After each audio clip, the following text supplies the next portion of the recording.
وعلى خير وبجميع المتمنيات.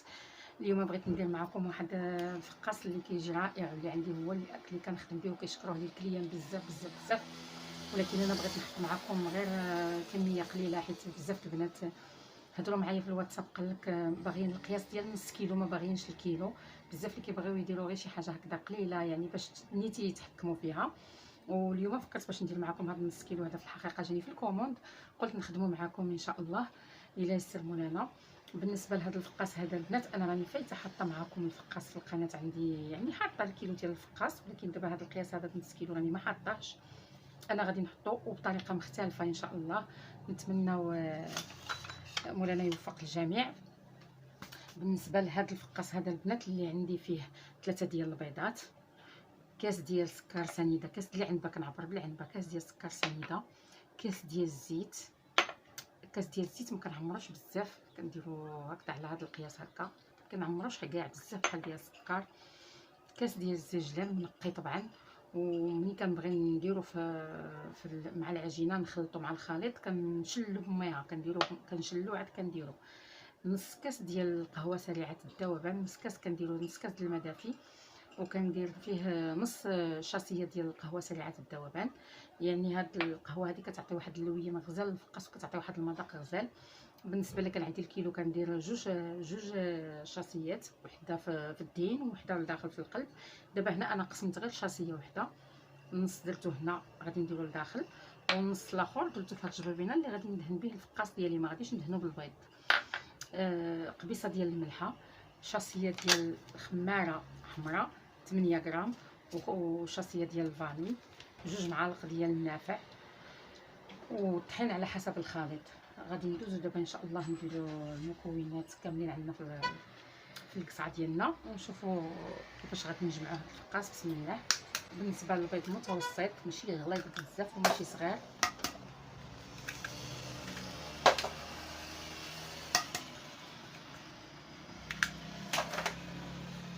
نديرو السكر، كنديرو الزيت، كنديرو قبيصه الملحه. في الحقيقه كان خاصني هي الاولى نديرها في القصعه، ولكن ماشي مشكل. كنديرو الفاني.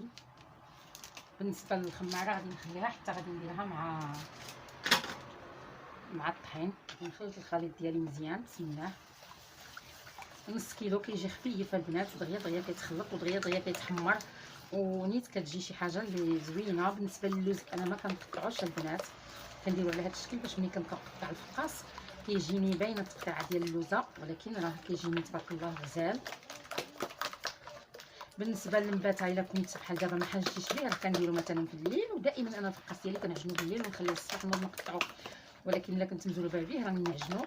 هذا دابا راه مزروبه ليه ولات غتديه في العشيه، غادي نعجنو ونخرجو من الفران. غادي نلويه مزيان في البلاستيكه وندير له شي منيديل وندخلو للكونجيلاتور يبرد لي، وعاد نقطعو باش ما كيمشيليش في الكوسيطه. بعد ما خلطنا هذا الخليط ديالنا غادي ناخذ هذه القهيوه هذه اللي عندنا، راه كتعطينا واحد اللوين غزال في الفقاس، والمذاق حتى المذاق كيجي زوين. هذا هو الخليط ديالنا. غادي ندوز نغسل الزنجلان اللي ضروري ما يمكنليش ما نغسلوش البنات، منقي ولكن ضروري تغسل، كتكون فيه الغبره وكتكون فيه. هذا هو الزنجلان بعد ما غسلته. هنا عندي 2 معالق ديال النافع منقي، كنقيه ونديرو في قريعه ديال الدجاج باش كيجيني ساهل باش كنحتاجو. هنا عندي اللوز حتى هو غادي نشلو شويه الغبره، ما كنكزروش الزهر ولكن كنشلو هكذا مغبوره. غادي نجمع هذا الخليط ديالي هكا البنات، وغادي نكب الطحين. هنا عندي نص كيلو ديال الطحين مغربلاه على هذا الشكل، وفي نفس الوقت دايره حدايا جبانيه. الا بغيت شي حاجه حتى هي مغربلاه، الا بغيت شي حاجه غادي نكمل منها. المهم هذا نص كيلو عندي 500 غرام،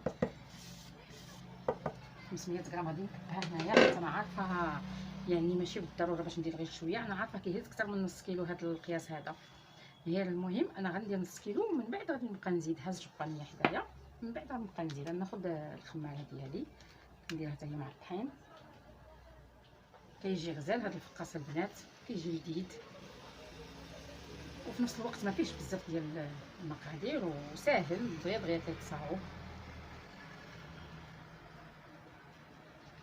بزاف الحويجات كنبغي نحط في الحقيقه، ولكن ملي كتجي شي كوموند كتكون مزروبه وهما ليها واقفين عليها، ما كيبقاش عندك الوقت فين تصور ولا فين تدور ولا. دابا هو باقي خصو شي شويه طحين، غادي نزيدو غير بشويه على حسب العجينه. ملي كتكون بين يديك كتشوفها مثلا شحال مازال خصها بزاف ولا غير شويه. انا زدت تقريبا نص ديك الجبانيه، صافي هادشي راه كافيني.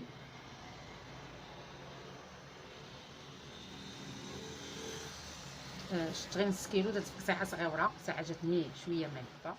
هذا هو الفقاس ديالنا.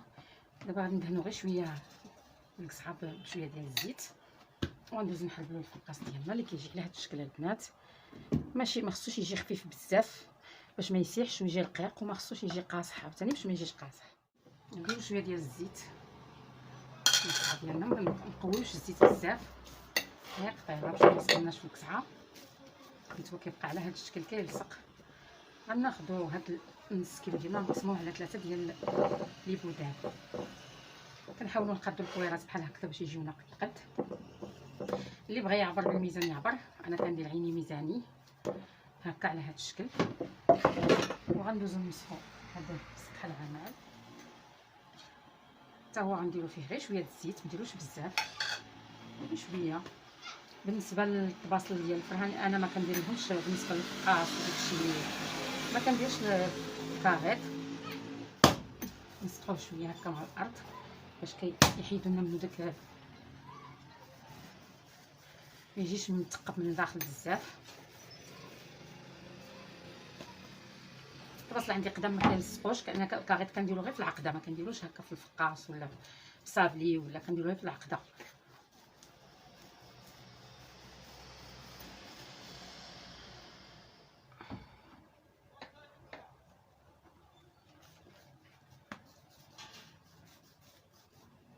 كنخليهم هكاك على جنب كيرتاحوا شويه. ملي كنسالي كنولي الاولى ندوزها فيها يديا باش العجينه كتملاس، ونحط في الكبسات ديالي على هذا الشكل.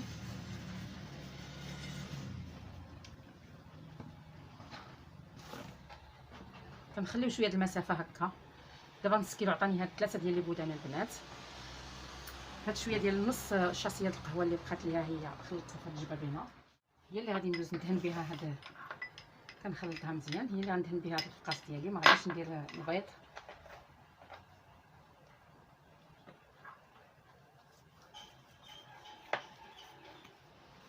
ولا بغيتوها تجيكم قاصحه اكثر تخليوها قاصحه اكثر. انا هكا كيجي عاد غير اللوين ديال القهوه كنديرها شويه خفيفه باش كيجوني ديك الخطوط باينين، وحسن من البيض. البيض كيتشقق على الوجه. غادي ناخذ فورشيط وغندير الخطوط اللي بغيت انا، وعلى حسب الشكل اللي بغيت انا. بالنسبه لي دابا غادي ندير غير خطوط النيشان على هذا الشكل. ما غادي نتقبو ما والو البنات، غادي ندوز نشعل مباشره الفران ديالي. ولكن بالنسبه للفران غادي نديرو بحال كنطيب الكيكه، غادي نشعل الفران بارد، راني ما شاعلاهش دابا. عاد غنمشي نشعلو الفران، غنخليه بارد البنات، وكنشعلو كنخليه قليل بحال الشميعه، وكنسد باب وباب كنخليها مشفقه ديال الفقاس ديال الفران، وكندخل الطبسيل ديالي وكنعطيه الوقت الكافي، تقريبا شي ساعه الا ربع كيطيب لي، وما كيتفرقع ما حتى شي حاجه، كيجيني غزال بلا ما نتقبو بلا حتى شي حاجه. غنمشي نشعل دابا الفران ونرجع. بالنسبه للعافيه ديال الفران على هذا الشكل البنات، ها نتوما شوفوا قليله بزاف على هذا الشكل هكا، قليله بحال الشميعه.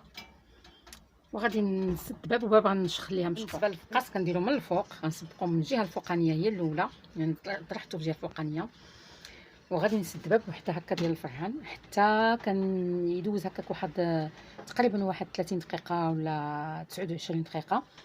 عاد كنرجع نطلع عليه، كنلقاه تبارك الله كيضاعف الحجم ديالو، كيتنفخ وكيتحس به راه طاب. ديك الساعات كنهبطو لتحت عاوتاني ونخليه نيت هكذاك بالفران قليل حتى كياخذ لي اللوين على وجهه، وعاد كنجبدو ونجمعوه في بلاستيك. بالنسبه للفران كنخليه على هذا الشكل البنات، هاد الشقيقه بحال هكا كنكالي بشي حاجه من هنا وكنخليه على هذا الشكل هكا. صافي نمشي نقضي شغالي ونخلي الفقاس ديالي يطيب. ودابا هذا هو الفقاس ديالنا البنات، ملي كنطلع عليه كنلقاه على هذا الشكل. ها نتوما كيفاش داير. ودابا راني مازال عاد غنهبطو لتحت، نقلبو بحال هكا من الظهر ديالو. ها نتوما يعني واخد اللوين. صافي دابا غادي نخليه، باغا ندخلو من التحت نفس الطريقه، نخلي الفران قليل وغادي ندخلو من تحت ونخليه حتى ياخذ لي اللوين على وجهه، ونحيدو ان شاء الله. وهذا هو الفقاس ديالي بعد ما خرجته من الفران البنات، اللي كيكون على هذا الشكل. ها اللوي اللي واخد على وجهه، وها انتم على ظهره.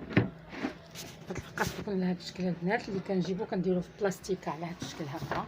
بلاستيكه كناخد بلاستيكه بيضاء وكنخشي هاد الفقاس هنا ونجمعو في بلاستيكه مزيان ونخليه تيبل. وكنجمعو في بلاستيكه على هذا الشكل البنات. كنجمع البلاستيكه من فمها مزيان هكا ونغطيه بالمنيدل هكذا، ونكمسو نزيد عليه شي مانطا ونخليه. الا كنت غنخليه يبات ولا كنت غنصوبو ديك الساعه، دابا غير بهذا المنديل هكذا غادي نحشيه في الكونجيلاتور يبرد لي ونجبدو باش نقطع. ودابا هذا هو الفقاس ديالنا بعد ما درتو في الفريغو حتى برد لي.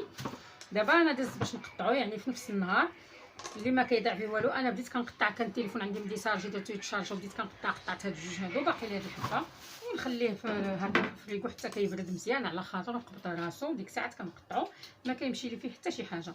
هذا هو الفقاس ديالي اللي كيجي على هذا الشكل. انا قطعته هذا، قطعت هاد الحبات هادو كيجيني على هذا الشكل هكذا.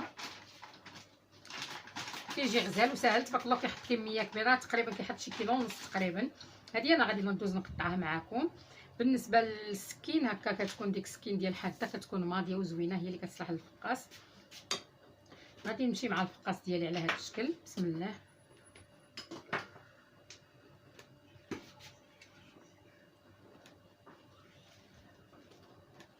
كنمشي مع الفقاس ديالي على هذا الشكل. نتوما كتشوفوا ما كيضيع فيه حتى شي حاجه تبارك الله، ما كيتفرتل ما كيتهرس ما حتى شي حاجه، وكيجي لذيذ كيجي زوين. ديك النسيمه ديال القهوه كتجي فيه زوينه، كتواتى مع الزجلان ومع النافع ومع اللوز. وبحكم اللوز نسيت ما قلت لكمش فاش كنت كنعطي المقادير البنات ديال اللوز.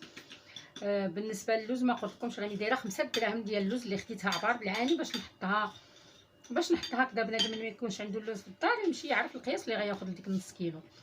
درت 5 دراهم خديت ديال اللوز، هي اللي درتها هنا، يعني كاس الزجلان، 2 معالق النافع، و5 دراهم ديال اللوز. وتبارك الله راه جاي باين فيه اللوز، جاي زوين جاي مقوم، جاي على هذا الشكل. ها نتوما باين فيه اللوز، ماشي زعما جاي ناقص فيه اللوز ولا شي حاجه، راه جاي غزال. المهم غادي نكمل دابا بالفقاس ديالي بالتقطاع. كنمشي معاه هكذا على هذا الشكل. هانتوما كتشوفوا تبارك الله كيتقطع مزيان، كيجي الشكل ديالو غزال. غنمشي مع الفقاس ديالي كله غادي نقطعو. ما بغيتش نطول عليكم الفيديو، وغادي نشعلوا الفران عاوتاني كذلك تكون ناقصه العافيه. ما كنجهدش العافيه باش كيتحمر كيجي مقرمل، كيجي عاطي ديك اللوين زوين. غادي نستفو في الطبسيل ديالي، ندوز نستفو في الطبسيل ونشعل الفران قليل، عافيه قليله، ونديرو يتحمر. هذا هو الفقاس ديالي اللي كيجي على هذا الشكل البنات. هانتوما كيجي غزال، كتحط كميه كثيره تبارك الله. هاد العجنه هذه عجنه صغيره بنص كيلو، لكن تبارك الله كتحط كميه زوينه. غنستفوا على هذا الشكل في الطبسيل الفران، وغنشعل العافيه قليله هذا الفران ديالي باش يتكرمل، ونحمرو ونرجعو نشوفوا الشكل النهائي ان شاء الله. وهذا هو الشكل النهائي ديال الفقاس ديالنا اللي عجنت معكم هذا النهار البنات. هو هذا اللي عجنته في نص النهار وحمرته، اللي كيجي على هذا الشكل ما كيتفرتلش. نتوما شفتوا التقطاع ما كيضيع منه حتى شي حاجه. تبارك الله عطاني غطار، يعني تقريبا راه تكون تما شي كيلو واقيلا وشي حاجه. هذا هي نص كيلو، القوام ديال نص كيلو ديال الطحين. شوفوا كيجي على هذا الشكل هكا، كيجي غزال. عطاني تبارك الله غطار تصوبوا يعني في نفس النهار وتحطوا للضيوف ديالك كيحمر الوجه. هذا هو الفقاس البنات اللي كيجي على هذا الشكل هكا.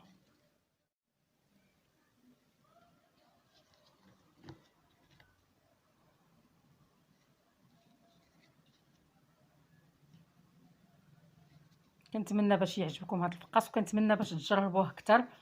جربوا هذا الفقاس هذا، راه قوامه ساهل وكيجي دغيا دغيا كيتصاوب تبارك الله، ما كيضيع منه حتى شي حاجه، كيجي رائع، كيجي فقاس غزال. هاد الكوموند هذه طلبتها لي واحد السيده، هي اللي طلبت لي فيها نص كيلو، مع البنات كانوا طالبين لي باش نحط لهم القوام ديال نص كيلو د الفقاس في الواتساب. داكشي علاش مني جاني هاد نص كيلو فرصه قلت نحطو معكم نخدمو معكم. هاد الكوموند فيها واحد نص كيلو ديال الصابلي على هاد الشكل هكا. الصابلي خلاص راني فايته حاطه معكم القوام الصابلي، داكشي علاش ما بغيتش نخدمو. وفيها نص كيلو ديال العقده، على هاد 2 كيلات حتى هما على هاد الشكل هكذا. وفيها نص كيلو ديال الفقاص، وهاد نص كيلو ماشي نص كيلو عباري، نص كيلو عقده، يعني نص كيلو لوز ونص كيلو طحين ونص كيلو ديال الفقاص حتى هو طحين، يعني نص عجنه نص عجنه نص عجنه. كتعطي تبارك الله هاد الكميه تبارك الله لا باس بها، تصلح للضيوف، يحمر بنادم بها الوجه، يحطها في الطبيله مشكله. بالصحه والراحه البنات، ما تنساوش الاشتراك والضغط على الجرس باش يوصلكم كل جديد، وبالتوفيق للجميع.